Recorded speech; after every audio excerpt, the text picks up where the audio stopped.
The most fundamental principle of modern American jurisprudence on censorship is that censorship should not have a chilling effect on political discourse.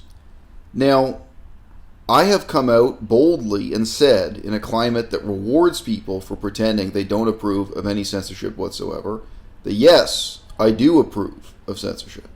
That is very fundamental that YouTube and PornTube are two different channels. Sorry, I'm not sure PornTube is a real website. It probably is. Anyway, there was RedTube, I think, is the point. Whatever. And look, that you create distinctions between different types of websites and that the distinctions are maintained by censorship. So another example, I had a really weird conversation with a longtime supporter and fan of the channel because she was shocked that I approved of censorship on Instagram, that Instagram prevents nudity. And I said to her, wait a minute, do you think it's hard to find a website where you can post a picture of yourself naked? Like, just Google it. Google naked woman. You'll find 5 or 6. It's completely crucial for the business model of Instagram, what it's trying to do, that they censor what people can upload so that it's a website with no nudity. And the results are kind of weird. A lot of what you see there is kind of 90% naked, but not quite naked. Well, those are the rules they play by. If they wanted to, they could change the rules again and get rid of all pictures of people in bathing suits. They could decide those are the rules. But whatever. My point is that all social and political discourse exists within certain stated limits. Ideally, those limits are transparent and simple and everyone can understand them and they're easily enforceable. On YouTube, they are not.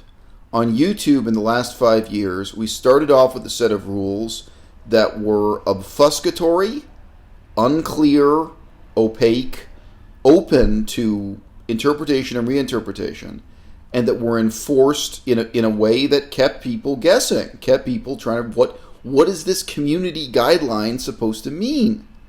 Now, the ultimate problem, the ultimate price of those bad rules and bad enforcement is precisely that it has a chilling effect on political speech.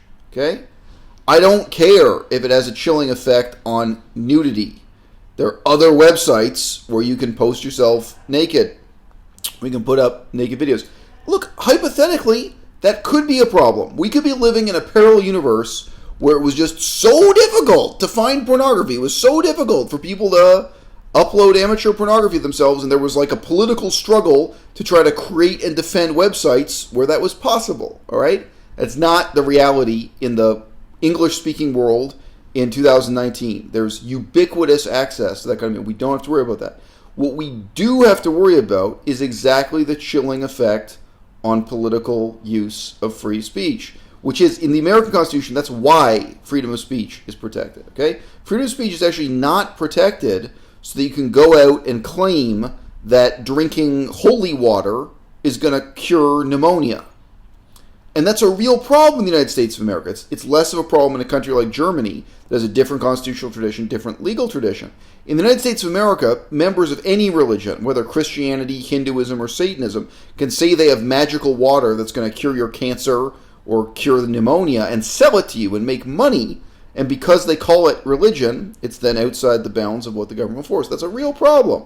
Pseudoscience, phony cures for medicine. But that's actually not what the whole structure of freedom of speech exists for. It exists by and for politics. It's a political concept with a political purpose. That's what matters. And I myself have experienced the chilling effect of how broken YouTube's system is for censorship and categorization content. In their latest announcement, so this was yesterday, they put up a new policy. Let me just double check that it was yesterday. June 5th, I assume on the New York time zone. Today is June 6th. Yesterday, YouTube put up their new announcement, their new policy, which is only going to make things worse. What they're telling you is, what they're going to do is keep on assigning channels to a blacklist. A blacklist that's not transparent, that you can't see, that you can't appeal. This is totally different from the kind of censorship that goes on at Patreon in the past have talked about the fact that Patreon is a much, much better system, and the reality is they have about 10% of their staff costs are enforcing those mechanisms, censorship. Patreon is playing a totally different game by totally different rules. At YouTube, what happened to me was I made a video criticizing, excoriating, harshly criticizing a neo-Nazi on YouTube. And when I had the clips of the other side, of the neo-Nazi speaking, I had text written at the bottom of the screen reminding you, explaining to you, pointing out, I am only quoting this as part of a critique directed against. I'm quoting this in the middle of telling you how awful it is. Okay? And my video was taken down for hate speech. This happened to me twice that I remember with two different videos. It was completely obvious that my purpose was pointing the finger saying, hey, don't kid yourself, this guy is a neo-Nazi. In one case, he was a guy who openly stated excuses for Adolf Hitler, that he basically supported the Holocaust. He was a straight-up Nazi in that sense. The other guy was more of a 21st century white supremacist, not attaching his theory to Adolf Hitler, but a different kind of racist. He was more of a British Empire racist white supremacist. I was pointing the finger saying, hey, look, you may not know it. And you know what? I got email from people thanking me because some of those people, they were fans of those other channels and they didn't realize the extent to which those channels were neo-Nazis, white supremacists, racists. Even on that basic level, the critique served a real function. One of them, Corey McCarthy, that guy was giving fitness and health advice and making money, and at that time he had a pretty big audience, and it came as a shock to a lot of people. Wow, they thought he was a good guy. They thought he was a moral guy. They just thought he was a bodybuilder who ate a healthy diet, and they realized, whoa, there's this whole other side of his career.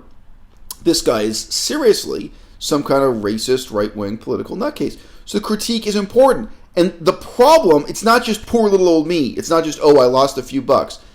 From that moment, from the moment I had two videos on my channel censored as quote-unquote hate speech, because I was criticizing hate speech, mysteriously, the number of views and viewers on my channel have become a lot harder to get. I assume it's exactly what they describe in their announcement, June 5th, 2019, that they're going to discourage people from visiting those channels, that they're not going to recommend their videos, etc., etc. Well, okay, so I'm on the receiving end of that. So that may have crippled my career. And it still has a chilling effect on my freedom of speech. I was watching videos about a week ago now, again, from kind of soft-core white supremacist, neo-Nazi types. The ones that are really obvious maybe aren't as important to criticize. I was watching a video from the Pettyborn sisters, I forget their names, and their official position on immigration, and those are people who are just trying to ride the fence where they're not quite over the line into outright overt white. That's where it's really important to engage in critique. And I put together some clips, and I want to do the video. I think it's something philosophically important to discuss and politically important to discuss. But I know I can get punished by YouTube as if I'm guilty of the political position I'm quoting and criticizing, even though I'm doing something positive when engaged in that critique. Now, would it be possible to have that level of censorship of political speech within YouTube? Maybe. Maybe it would be possible if they devoted a lot of money and a lot of staff to it. Maybe. But I can only say maybe. I see how poorly censorship works within universities, within a university department of political science and that kind of thing. It works very, very poorly. What you need for censorship to work is to have very clear lines drawn in the sand that apply to everyone equally and consistently. I had an employer, he didn't believe in this idea that the age of 18 should be the age of consent. He, whatever, he's an asshole. And I said to him, and nobody had ever really challenged his view on this. Plus, he owned the company. He's a very wealthy, successful businessman. I think nobody challenged his view on anything for years. And I said to him, okay, so your bullshit idea. His idea was that a woman should be sexually mature when they finish their period, basically, once they're fertile, once they've had their period. I said, okay, sorry. So how do you think Instagram, how do you think YouTube, how do you think anyone is going to enforce that rule? the idea of having age, I don't really care if it's 17, 18, or 19. It could be raised to 19 instead of 18. It could be lowered to 17, but whatever. You decide on a year and you say, this is the rule, this is the law, everyone has to obey it. Either you have a driver's license or a passport that says you're 18 years old, or you don't, and that's it. And it has nothing to do with justice. It has nothing to do with accuracy or science. It doesn't have to do with the science of when you finish going through puberty. It has nothing to do with that. It's about having one law, one rule that can apply to everyone equally. Anything that is equal is arbitrary. Arbitrary is not accurate. It's not biology. It's not justice. What's arbitrary is radically incompatible with justice. All right? It has nothing to do with that. Maybe one person mentally is completely ready to do hardcore porn at 19 and someone else is ready at 16. Someone else wouldn't be ready until 25. It's not about psychology. It's not about anything like that. And again, the other big reminder is, why do these arbitrary rules exist? What is the point of creating them? All right? It's not just to prevent and exclude something. It's not just to get rid of porn. It's not just to repress people who are under 18. Okay? It's positively to support the political use of freedom of speech. All right? It's to create and sustain the platform that's necessary so that we can engage in mutual examination, mutual scrutiny, mutual analysis. And that analysis can and must include the use of coarse language and insults. It absolutely must. Political cross-examination, whether it's, of right wing versus left wing versus right wing, whether or not it's just telling your own life story. Just sit down autobiographically and say, hey, here's something that traumatized me. Here's what I went through. Here's my perspective. And to share that on the historical record for your fellow man. Okay? I said this recently. Reality is an acquired taste. It's rough.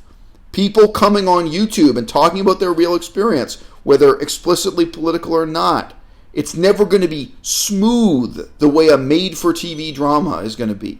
It's going to contain violence and broken hearts and tears and swear words. You know what I mean? Even if it's just talking about why you dropped out of school. We dropped out of baking college. I was really beat up about that. Talk about your miscarriage. Talk about your infant being diagnosed with some horrible disease and dying in its crib. Talking about, and then maybe, again, all these things have a political importance. Then maybe you're going to talk about the incompetence of the medical doctors and how the hospital was organized. Now you think your baby could have survived if things were a bit better. That stuff really matters. It really, really matters. It matters now more than ever. And it's what YouTube is doing. They think they're bailing out the ship, and they're bailing it in. All they're doing is scooping more seawater and putting it into this sinking ship. YouTube, you don't understand how censorship is supposed to work.